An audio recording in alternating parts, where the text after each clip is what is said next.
Ivy, I'll give you some reading and listening material for the next couple of days. Here's your homework assignment, all right? I mean, this is important. Ivy says you need to listen to this interview. And I said, okay. And it's with Jordan Peterson, who I think is brilliant because he's brilliant, and Larry Arnn, who's also brilliant. If you don't know who Larry is, he's the president of Hillsdale College.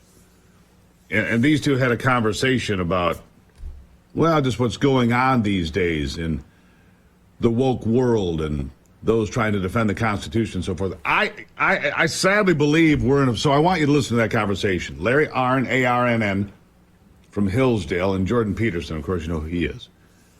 We're setting ourselves up for a post-constitutional America. That's where we are. As they attack the Supreme Court, want to pack the court, want to get rid of things like the Electoral College, we're going to be in a post-constitutional America if we don't right this ship and fast. And I'm telling you, whether you believe your vote counts or not, you have to vote, because if you don't, you're giving up. You're caving into them.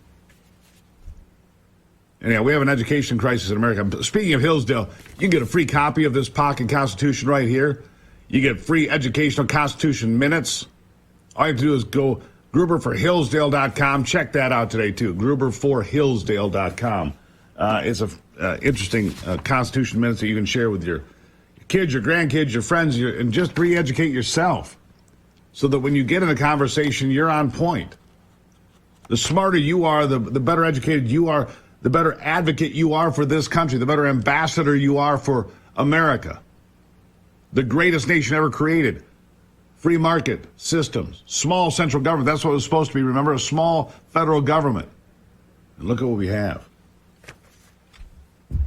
I want to read this letter written by Mike Lee concerning what's just happened here. You talk about the deep state and the bowels of Washington. This covers it pretty well. Earlier today, a reporter standing outside the Senate chamber told me that after 4 months of secrecy, the firm plans to release the text of the $106 billion supplemental aid border security package. It's actually $120 billion now. Wasting no time, she then asked, if you get the bill by tomorrow, will you be ready to vote on it by Tuesday? The words, hell no, came from my mouth. I was a little bit surprised. Strong words. Sorry, Mom. The reporter immediately understood that my frustration was not directed at her. Rather, it was directed at the law firm of Schumer and McConnell. Chuck Schumer and Mitch McConnell, of course. The firm, which is perpetually trying to normalize a corrupt approach to legislation, in which the firm, number one, spent months drafting legislation in complete secrecy.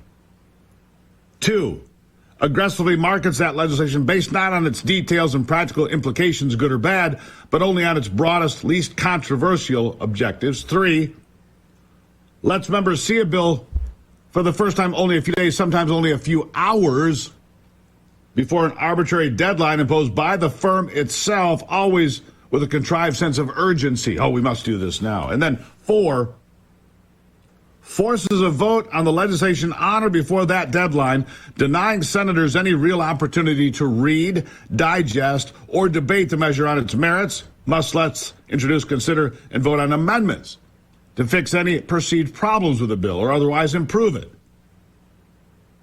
Whenever the firm engages in this practice, it largely excludes nearly every senator from the constitutionally prescribed process in which all senators are supposed to participate. By doing so, the firm effectively disenfranchises hundreds of millions of Americans.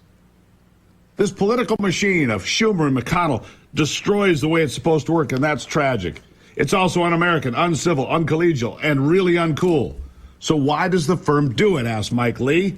Every time the firm utilizes this approach and the bill passes, as it nearly always does, the firm, Mitch McConnell and Chuck Schumer, becomes more powerful. They become more powerful. The high success rate is largely attributable to the fact that the firm has become very adept at enlisting the help of the freakishly cooperative national news media, exerting peer pressure in a way that makes what you experience in middle school look mild by comparison, and 3, awarding and rewarding those who consistently vote with the firm with various privileges that only the firm is capable of offering: committee assignments, help with campaign fundraising, a whole host of other widely coveted things that the firm is free to distribute in any manner it pleases. Make the firm happy, the firm's happy with you, and you get perks. membership has its privileges, you see.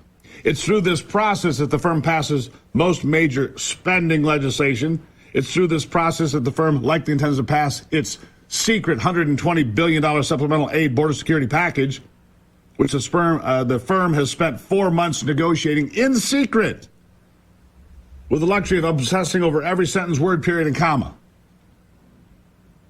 I still don't know exactly what's in the bill, although I have serious concerns with it based on the few details the firm has been willing to share. But under no circumstance should this bill, which would fund military operations in 3 distant parts of the world and make massive, permanent changes to immigration, all be passed next week.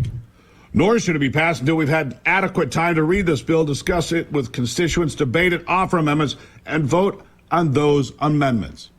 There is no universe in which those things will happen by next week.